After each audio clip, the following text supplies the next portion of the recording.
Well, welcome everybody, and thank you for joining our Best Practices Transition Assessments with Dr. Anderson. Dr. Anderson has over 40 years of experience teaching special education in the middle and high school levels, as well as in higher education, adult education, and consulting with the community, adult service, and employment agencies. She was previously the transition coordinator, which was a joint position between the Connecticut State Department of Education, Bureau of Special Education, and the Department of Rehabilitation Services. So Pat has a lot of experience, and we welcome her this evening to discuss transition assessments. Thank you, Pat. Hi, welcome to everybody. I'm happy to be here. You want me to, did you share the screen? Or I can share the screen now. Share the screen. Just really quickly, I just want to make sure that everybody understands that this is being recorded. We are on Facebook Live, so just keep that in mind. We are sharing any stories, or if you have any questions, we are going to hold questions unless it's a clarifying questions. So until the end, but if you do have a clarifying question, just please raise your hand. And Melania will give the instructions in Spanish and also put that in the chat. Hola, bienvenidos a todos. Estas son las instrucciones.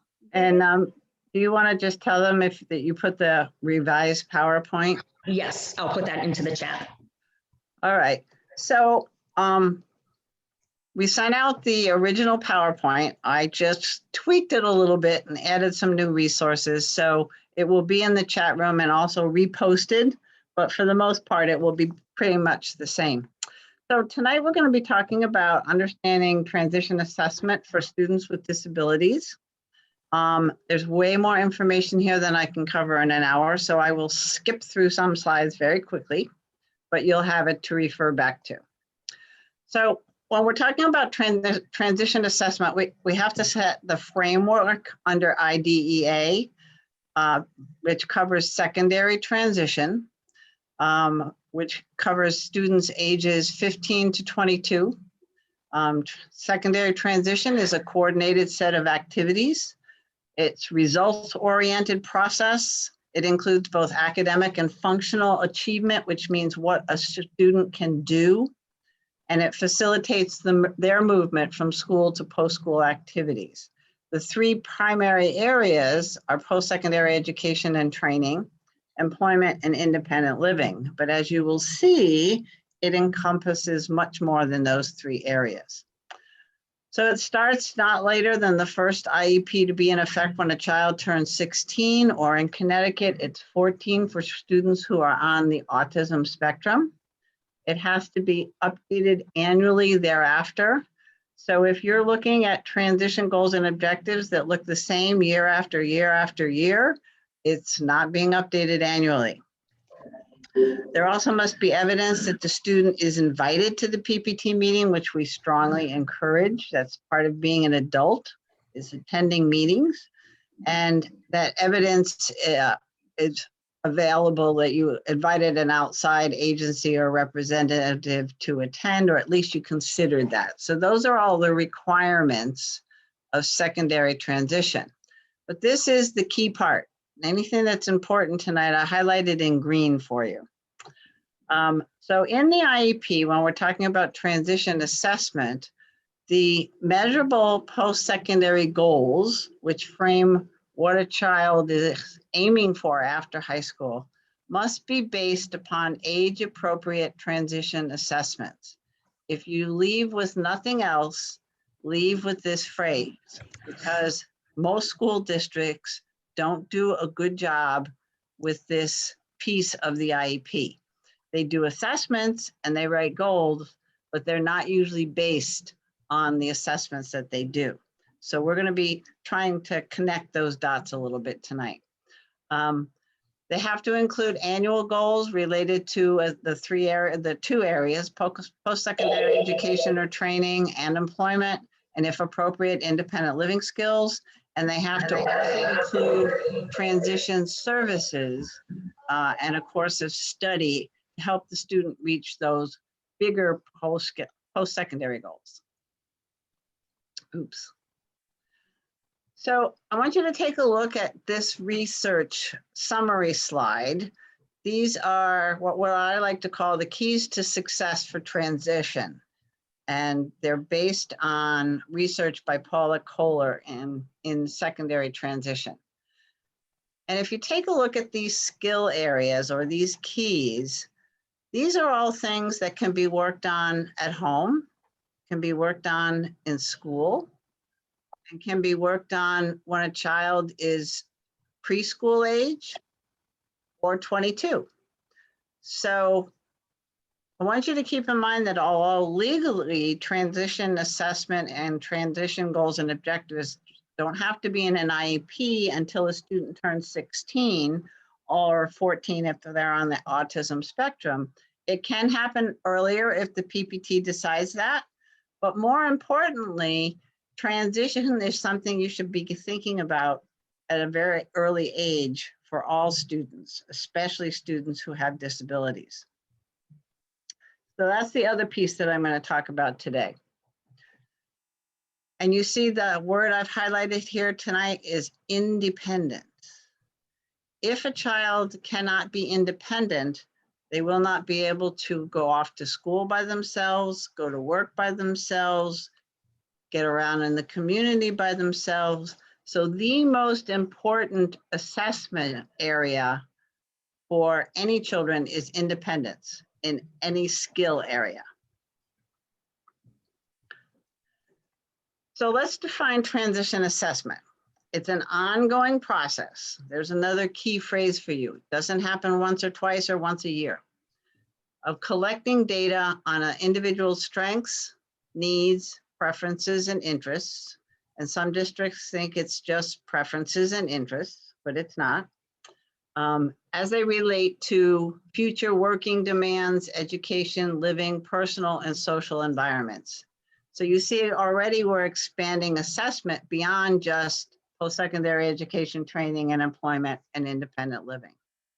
So this assessment data is the thread that ties the transition process together and defines the goals and objectives that the student's going to be working on. So it's very key.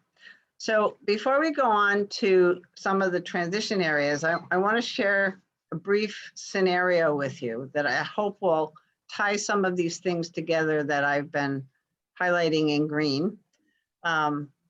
If you had a student that enters school from another district, and let's say he was going into a math class, the first thing this teacher would do would be to assess the math skills of that student and then develop instruction on the areas that the student needed to work on. And then at the end of the year, they would test them again to see if they mastered those areas and what are the new areas that need to be worked on. Same thing in reading, same thing in writing, same thing in spelling. It should be the same thing in transition. The problem is transition is a much bigger process and includes many more areas, and there aren't as many paper pencil tests for all of the areas in transition. So sometimes we have to be a little more informal and a little more creative when it comes to assessing where a student is in some of the transition goals. And that's what makes it a little confusing, both for you as families and for districts who may not know how or what to assess or what to assess with. So this is a diagram of the transition process. And I'm not going to go through it in great detail, but you can see at the very top, we have that age-appropriate transition assessments and everything else, the goals, the needs, strengths, interests, and preferences, the post-school outcome goal statements, everything is based on that assessment data. And this is a process that students need to learn. They will go through many, many times in their lifetime. It may not look the same as it does in school, but all of you go through a process every time you switch jobs, every time you buy a new house, every time you make a new change in your life, you go through a process. And that's kind of what we're trying to teach students who are on an IEP. So what transition assessment is, it should be the first step in transition planning. It should be individualized and recent within the current year, because you're basing the current year's goals and objectives on that transition assessment, hopefully. It should be an ongoing process that starts at an early age, which may start with you as the family or the parents, and not necessarily the school. It should be comprehensive and cumulative and spans multiple years and settings.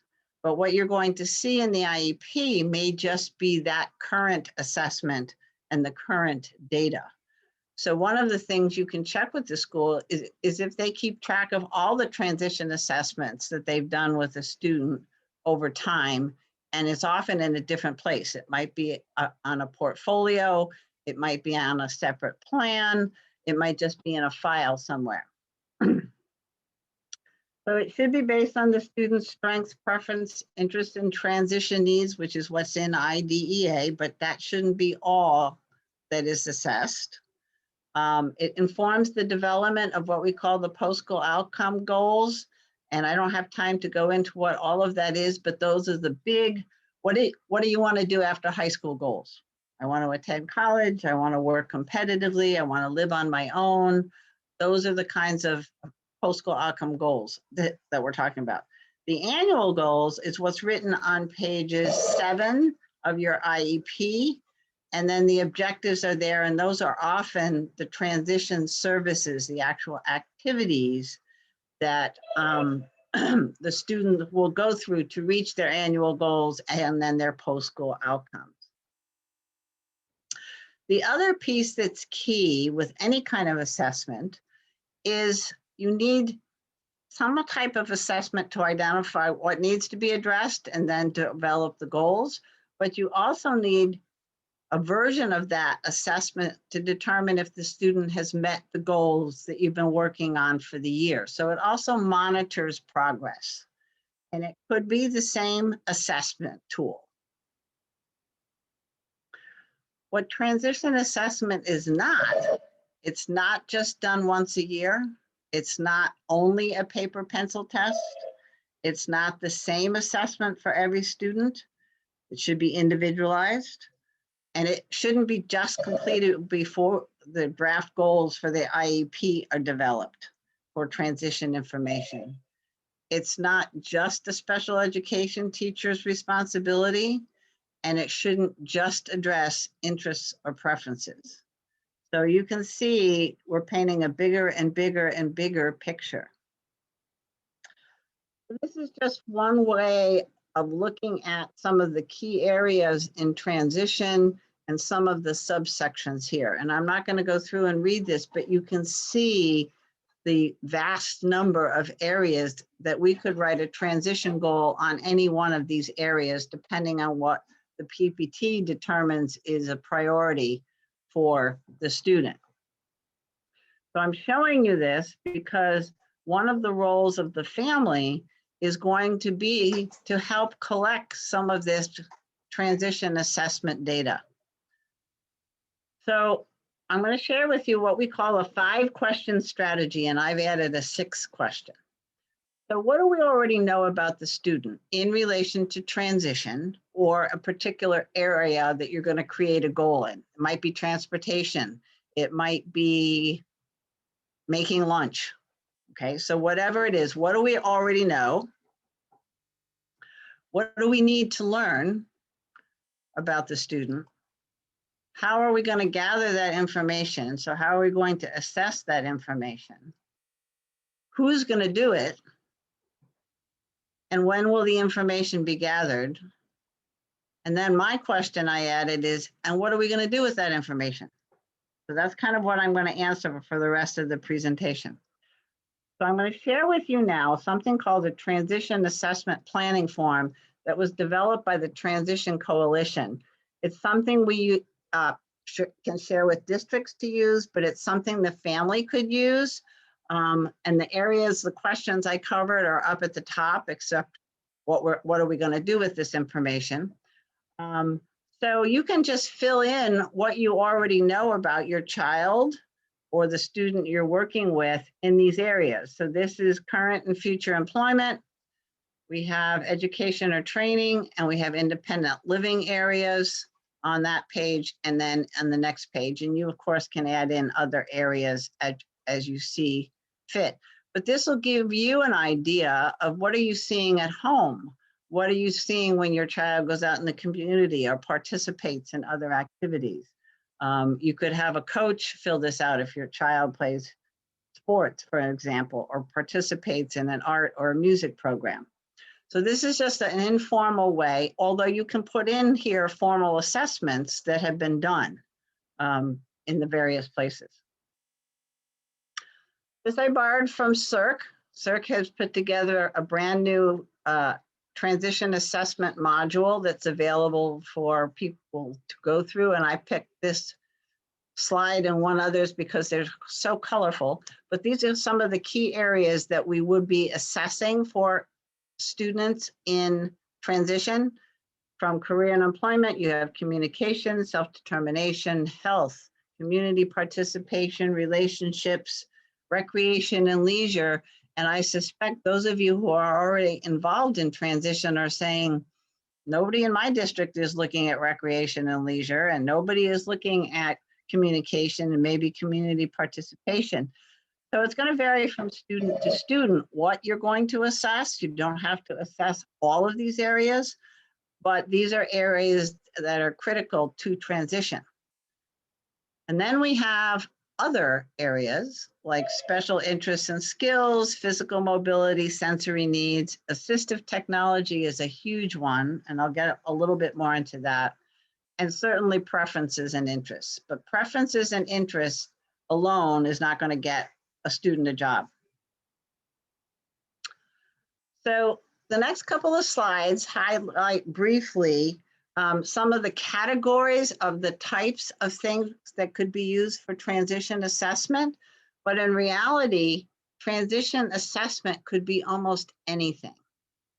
So one of the most important things is to review the student's file, both their educational file and their special education file. See what information is in there that can give you a clue about what they need or what they can do in terms of their transition goals. One of my favorite sayings is to look at everything that happens with a child at any age, but particularly in high school, through a transition lens. And what that means is look at other assessments that have been done. So maybe you had a child go through an adaptive functioning assessment, which DDS often uses to determine eligibility for their services. But a student who's going to go on to a job has to have adaptive functioning skills and abilities. So what do the results of that test mean in terms of the student's transition goals? Same thing with OT or PT or speech and language evaluations. Any kind of academic testing. There are very few jobs that don't require some level of reading, writing, or math. So knowing the levels of the student and what they can do in the academic areas can be transition information, can be a transition assessment.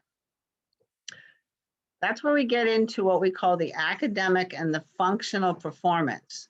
So if we were talking about reading, you could tell me your child who is in 6th grade reads at a 3rd grade level. I'm an employer. I have no idea what that means. I have no idea what 3rd grade reading level means.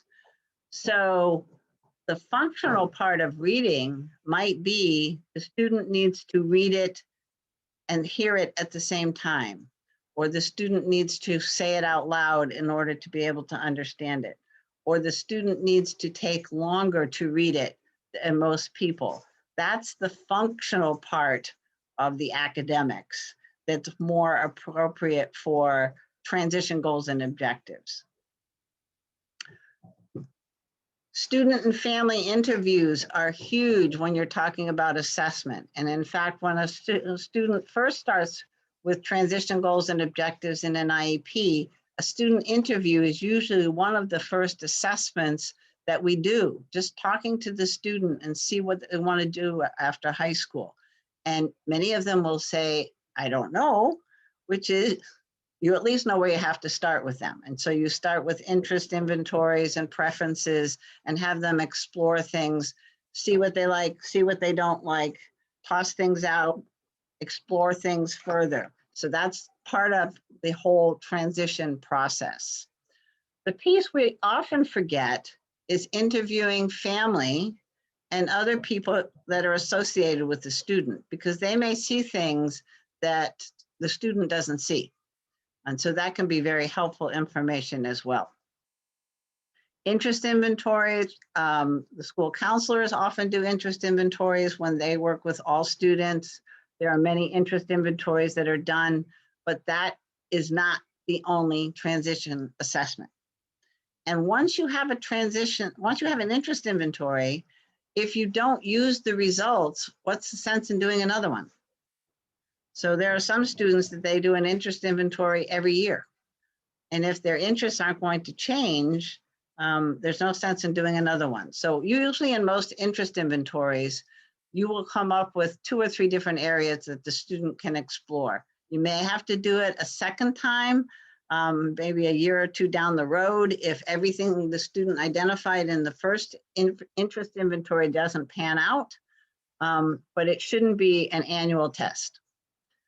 Person-centered planning, there's a whole slide at the end that has links to a variety of person-centered planning resources. It's a more involved type of assessment, can take up to a couple of hours. Usually it involves a group of people, but it gives the student a little more empowerment to take charge of what they want and what they don't want. They can bring in outside people, family members, as well as school people into these meetings. And it really looks at what the student wants and the steps that it might take to get there. So person-centered planning is one great transition assessment, and there are many different types. For students in particular who are going on to further education, whether it's college or a technical program, we have study skills and learning style inventories, and there are a number of those that can be done. Also looking at executive functioning skills, organizational abilities, and then you have the behavioral aspects of transition, social skills, behavior rating skills, because you have certain behaviors that have to happen on the job, certain behaviors that have to happen on a college campus, and so forth. So these are all transition assessments. Then you can have informal assessments, which could be a simple checklist. It could be a rubric. It could be something that another related services person has developed. Then you also have standardized assessments. One of the ones that's most common is the ASFAB. They give that for students who are looking at going off to the military service, but they have other kinds of standardized assessments. Then there's one that I can't spend a lot of time on. There's a process called customized employment.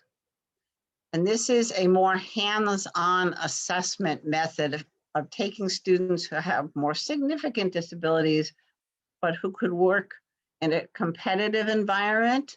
And their assessment component is called the discovery process. So it's just something, if you want to learn more about, I would look up customized employment, and the discovery process is the assessment component of that particular process. And I believe, I was told that the Department of Education, the Bureau of Rehab Services, and DDS are trying to put together a customized employment pilot project that hopefully will get started this summer. So hopefully you'll hear a little bit more about that in the days to come. And then finally, we have what we call a comprehensive vocational evaluation. And I'm going to just mention here, I often get questions both from families and from districts about who can do an independent educational evaluation, an IEE, in transition. My experience has been, unless the district has absolutely no idea how to use any of these other transition assessments, or they're very off base with what the family thinks should be going on with the student, that often an outside evaluation in transition is not always as helpful as looking at what we already know about the student, doing some informal kinds of assessments, and then picking more relevant goals. It's something that I'm sure in certain circumstances is warranted, but for the most part, these are things that people in districts can do. And I'm going to show you, it doesn't have to be just the special education people. So I mentioned to you before that I talk a little bit about assistive technology or technology in general. IDEA states that the PPT members must develop, in the development of IEPs, consider whether a child needs assistive technology devices and services. And this is particularly important when it comes to transition, not only for a student who might be going off to a post-secondary learning environment and may need technology to help with reading or writing or study skills or organizational skills, but also for students who are going into employment who might find it easier to use certain kinds of technology. This does not necessarily mean an AT evaluation, but it should be looking at low tech, could be something like just using a highlighter, could be using flashcards, or apps. There are a ton of apps out there. And I happen to be working with a student right now, and one of this student's goals in study skills is learning how to know when to ask for help on assignments, getting her assignments done and turned in on time. But the one piece that was missing is they weren't giving the student a tool where she could do this on her own. So we're trying to find an app that she can use on her phone or an iPad that will help her, remind her when she has to turn in an assignment, and does she have everything in her backpack that's ready to turn in the next day, and that type of thing. And that goes back to that one green word I highlighted for you earlier, independence. Okay, if a student always needs prompting to get work in, to get to things on time, to remember certain strategies, they are not going to be successful after high school, because we don't have prompting in employment. We don't have prompting in college. Students need to learn to be independent wherever possible. All right, so here is the one that talks about what will we do with this information. So I'm going to talk a little bit about the IEP, and there is a slide that has the IEP on it in a few pages. But when you go into a PPT meeting and you're looking at transition assessment, the first thing you need to look at is on page 6, number 3, which is where they list the transition assessments that have been done to develop the transition goals and objectives in that particular IEP. And the only one that should be there, the only ones that should be there are the ones they use for the current IEP. And sometimes a district will list every single transition assessment they've ever done. So you just want to know, what did they use to develop the current transition goals and objectives? The results of transition assessments, just like the results of any assessment, should go on pages 4 and 5 of the IEP, present levels of performance. And I'm going to show you where that should go and what it might look like. One of the things to consider is that transition assessment data should be coordinated with any services your child might be getting or going to apply for with a state agency like BRS, Level Up, Bureau of Education and Services for the Blind, DDS, Department of Mental Health and Addiction Services, DMIS. The assessment data that a school district does, they do not have to do an assessment that determines eligibility for an adult service agency. or a college. So if a college says, I want the student who has a learning disability to have an individualized IQ test, and the school district said, well, they had one in 10th grade, we're not going to do another one. They don't have to, because they don't have to determine the eligibility for the student getting into college or the student being eligible for BRS. But they do have to do updated assessments to have the most recent information when the student graduates, so that they know what services the student needs. So there's a difference between doing transition assessment that the agencies or the colleges want, or what it's going to tell them the services that the student still needs once they get to high school. So there is a difference there, but having it be coordinated is very helpful. So sometimes what happens when you have a child going off to college, if their triennial is going to be done in their junior year, they may do the minimal amount then, and then really do it updated in their senior year, so it's more current for the college to use in determining what kinds of services or accommodations that they need. So that's a good use of transition assessment and the timing of it. The last piece is that all of this assessment data should be in the summary of performance, either in the form itself or as an attachment. That's the document that every student who is on an IEP gets when they leave high school, that summarizes what they've been working on, what their accommodations are, and the things that they still need to work on. So I don't have time to go into the summary of performance, but you can find that information on the State Department of Ed's website. But that's another place where we need to put this transition assessment data. And you won't find it there very often, but that's where it should be. So here is page 6, the transition page of the IEP. Page number 3, where the green arrow is where the transition assessments should be listed. And then the next 2 pages are the present levels of performance pages. Now you have 3 different arrows because there's 3 different places you might find this transition assessment data. In the first column, you just can't see the data. This is just an example of a student. So you see a lot of academic scores here. But it could also be listed under strengths, and it could also be listed under needs and concerns if there's an area that you're going to be working on and it has been assessed. And this also applies to the areas on page 5, including the vocational transition area.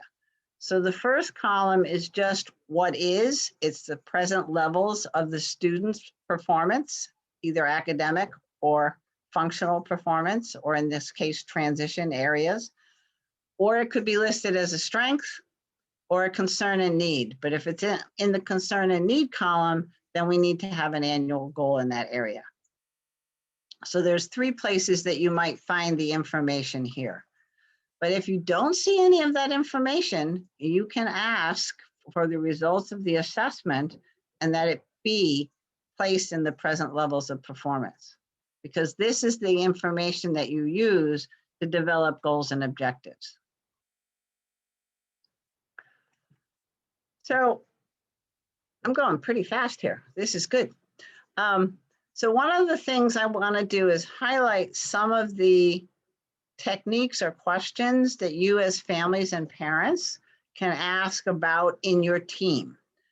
I will forewarn you that, as I said in the beginning, many districts do transition assessment, and many of them are great transition assessments, but they don't always connect the transition assessments to the goals and objectives. And they certainly don't use transition assessment often to measure whether or not the student has mastered a goal or objective. So it's kind of letting you know that you may run into a little resistance when you start talking about this topic. But the other thing to highlight is that chart that we talked about. If you bring in some information and you see if the district might use that chart to see what they already have, you may find that you don't need a whole lot of new information to write more appropriate and individualized goals and objectives, because it doesn't have to be a very extensive or expensive process. So again, make sure that there are current transition assessments on page 6 of the IEP. One of the things you want to be cautious about is almost all students do some kind of interest inventory with their school counselor, usually in 10th grade.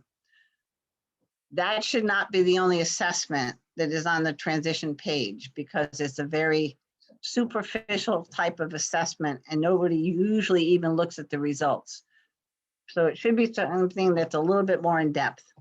Make sure that the results of these assessments are on pages 4 and 5. And if you don't see that, and this is the question to ask very tactfully, ask the team if they can tell you the transition assessments that help them to determine the transition goals and objectives they developed, and what tools are they going to use to measure the students' progress on those goals, because that's the key here. I won't deny that the goals and objectives that many districts write for students are certainly transition goals and objectives, but they're not necessarily based on the assessments that have been done, and they may not be the priority of the family or the student in terms of the objectives that the district is picking. You can also request input or implementation from related service providers. Occupational therapy, physical therapy, speech and language, social workers, school psychologists, school counselors, those are all related service professionals. And OT in particular knows a lot about technology and accommodations that a student might need on a job or going off to college. Just like speech and language and social workers and school psychologists might know a lot about social skills and developing relationships and communications skills that are necessary in talking to faculty member at a college or employers or coworkers. So bringing in other areas then does take some of the weight off of special education and helps the whole school be involved in developing transition goals and objectives. So you might have a student who is working on conversation skills in speech and language, but they're only addressing with peers in the high school.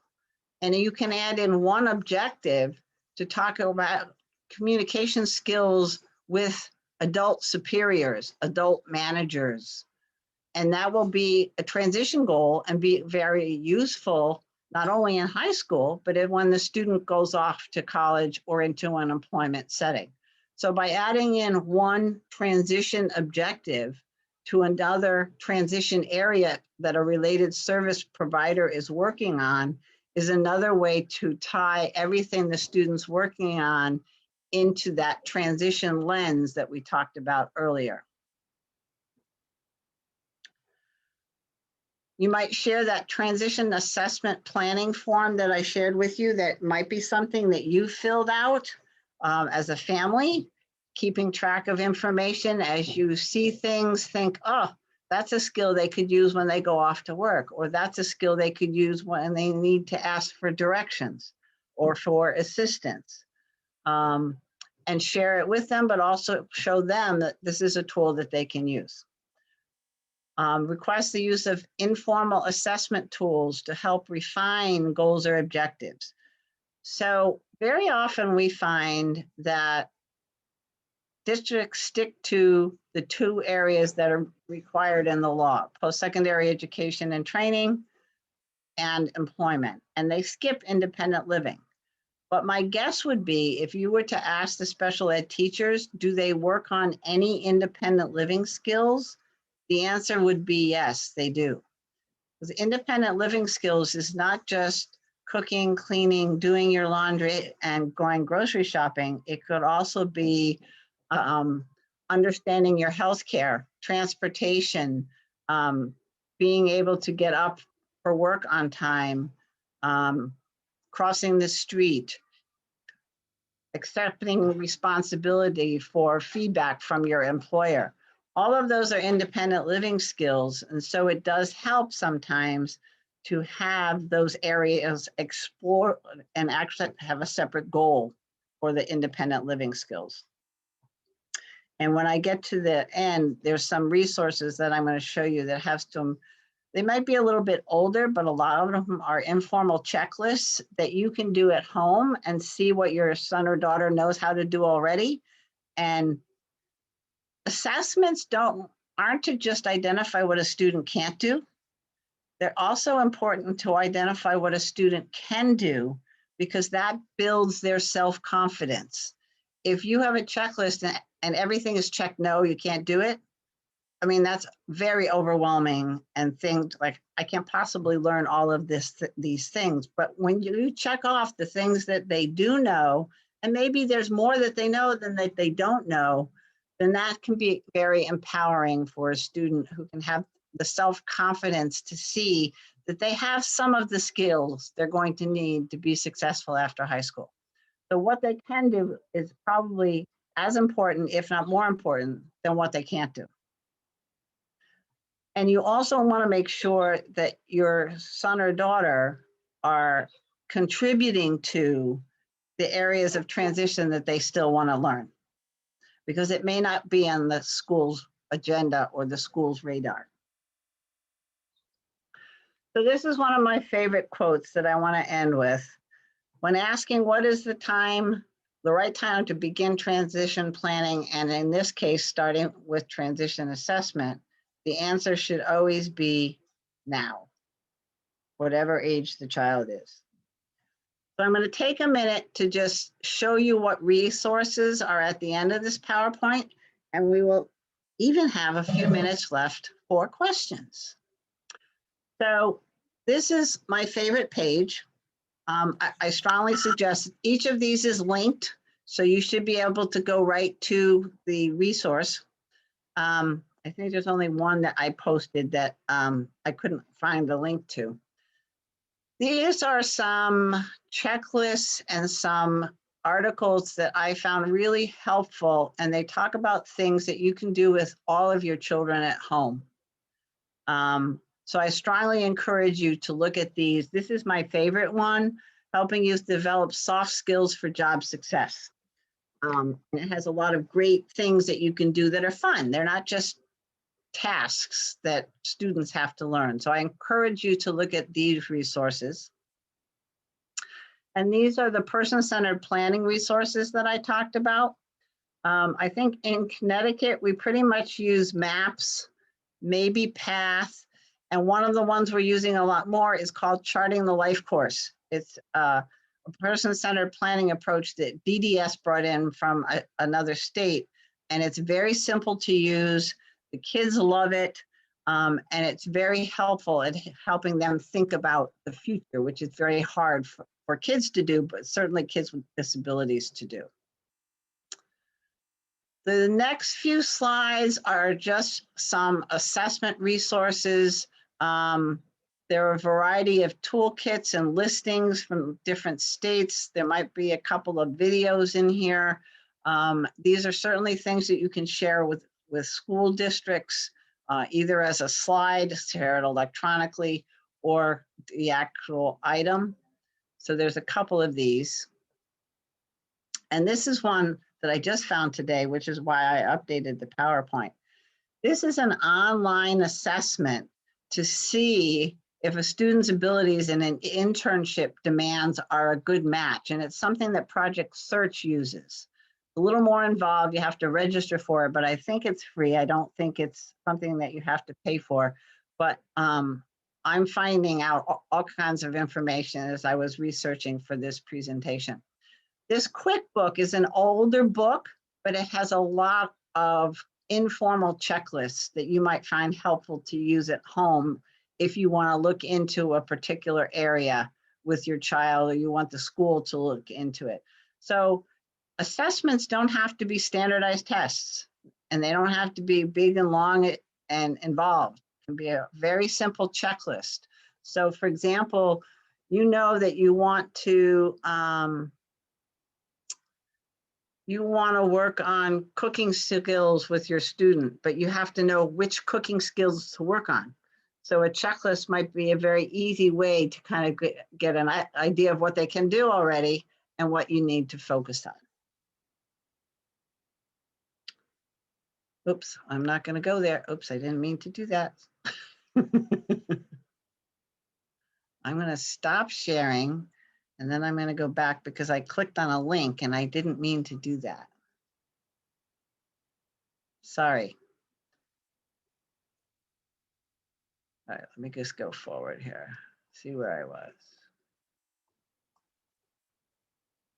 Come on. Technology. Oh, that's because I was at the end. Okay. So that's why, because I ended. All right, so I'm going to stop here. Actually, let me stop sharing and we can go back and see everybody. And I will just entertain any comments or questions that you have. And we'll be done on time for you, Laura. A lot of people chatted me asking for the PowerPoint. I know I was intermittently putting into the chat, but several people came in late. So I'm going to post it in a few seconds and we will certainly email it to everyone as well. Are there any questions? Lots of things in the chat room. What's there?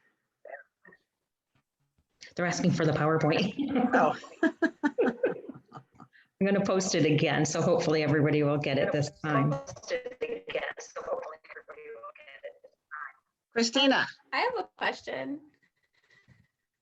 Go ahead. Yeah, my son is 9, so he's still young, but what could I be doing to plan for his bigger transitions to middle and high school now? All right, you're breaking up a little bit, so I missed the beginning of your question. One more year before the transition to middle school. So he's in middle school now? After that, high school. So he's in middle school now.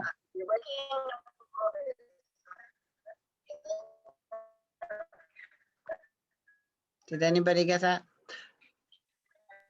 I got bits and pieces of it. Christine, if you want to put it in the chat, maybe we can read it. I was just saying my son is 9 right now, and I'm wondering what I could be doing. No, he's not. He's only in 4th grade. 4th grade? Sure. Type What I would say is I would go back to that keys to success area, and I would go back to that 4-quadrant colored chart that has all those different areas in there. And just think about the skills that any child needs to become independent and to become responsible, learning how to get around in your community, exposing them to different kinds of jobs, getting them out in the community and giving back to your community, doing volunteer work, helping out neighbors. Almost anything you do can be considered transition, and helping them to be thinking about what they like and what they don't like. And talking to people about different jobs, and then what do you like about that job? What don't you like? Do you think you'd like to do that? Having them look at their interests, their hobbies, the things they like to do, and how might they tie those things into a job down the road, or something they can make money with. So just begin exposing them to as much as you can, and thinking about developing independence and responsibility. One of the big things is feeling comfortable with your child being at home alone. So for example, if they're in high school and they're going into a work site and you and your husband and everybody else in the house works, can they leave a little bit later when you've already gone to work? Or can they come home a little bit earlier before you get there? Those kinds of things may seem silly, but they're huge and really impact the kind of experiences a student can have when they actually reach transition age. So, anybody else?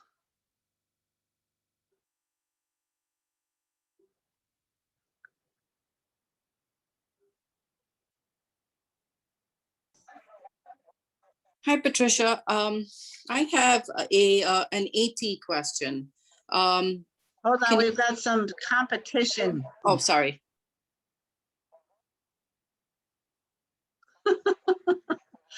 Wait a minute. That might be me. Let me see something here.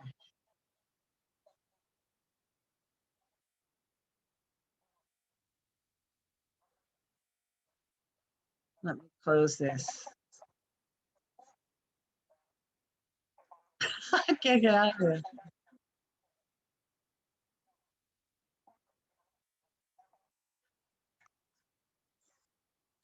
I don't want that. Oh, here we go. Whoops.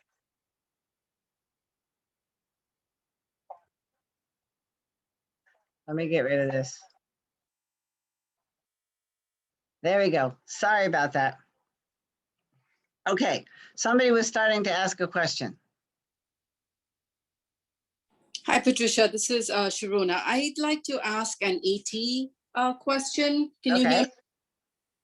Okay, so I have a junior, and I'm trying to get the school to use or teach my kid more AT tools that he could use in a college setting now, and I'm having a hard time convincing them. What's his disability? He has autism. Okay.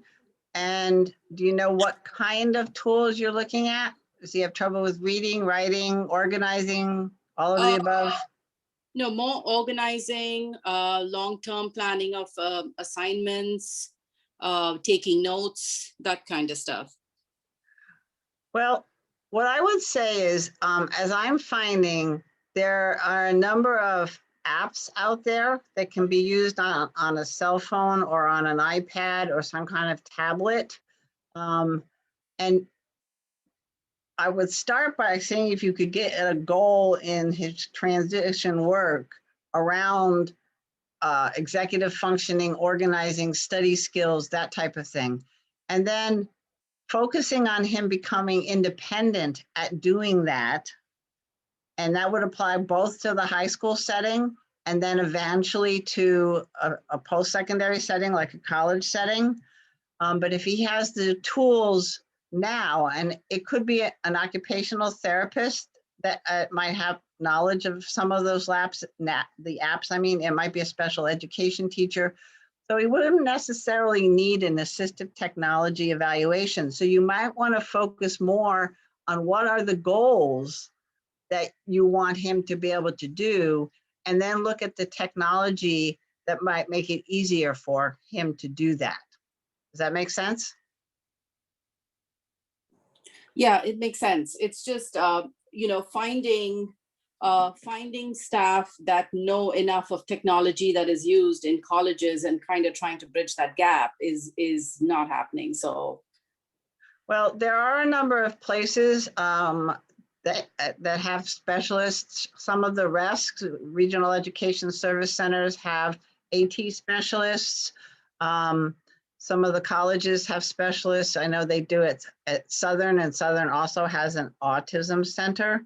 So I suspect CPAC could help you with, or CERC, Missy Wrigley at CERC could help you find some resources of people who understand both autism and technology, and hook you up with, and there's also the NEAT Marketplace, which is in Hartford. So there are a number of places that could help you even borrow, I think, some of the apps or tools or software that the student could try out in the school, and the school wouldn't have to pay for it or buy it. And that may convince the school to move in that direction. Thank you. Hi, I'm going to really quickly launch a poll, and this is valuable information for us. So if you can please just answer the questions, just a couple of questions in the poll.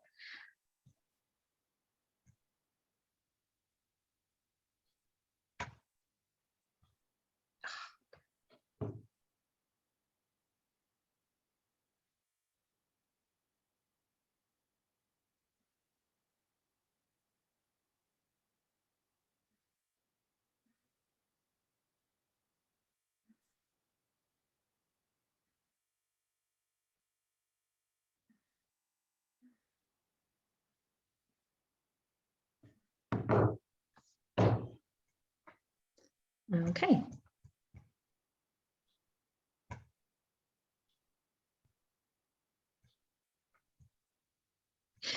Do we have any other questions?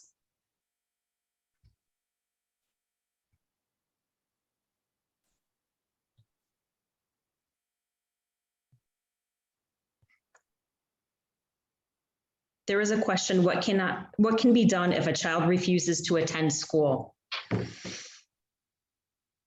Depends on what age the child is.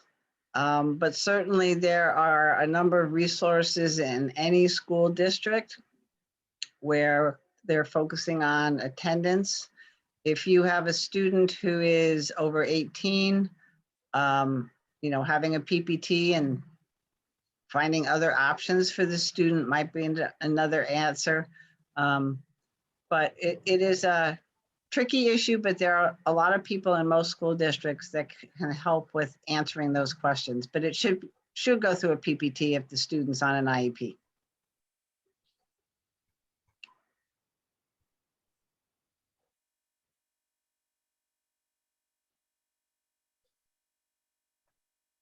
Okay. And we're on the nose at 7 o'clock. Any other questions?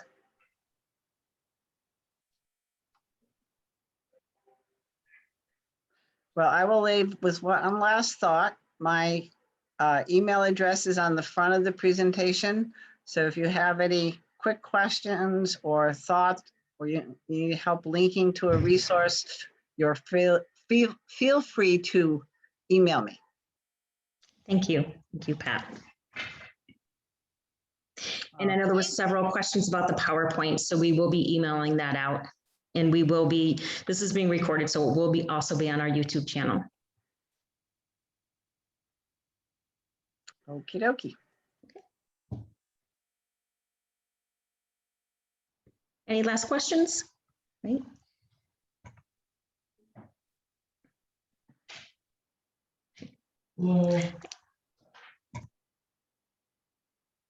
Okay. Well, thank you all very much. Have a good evening.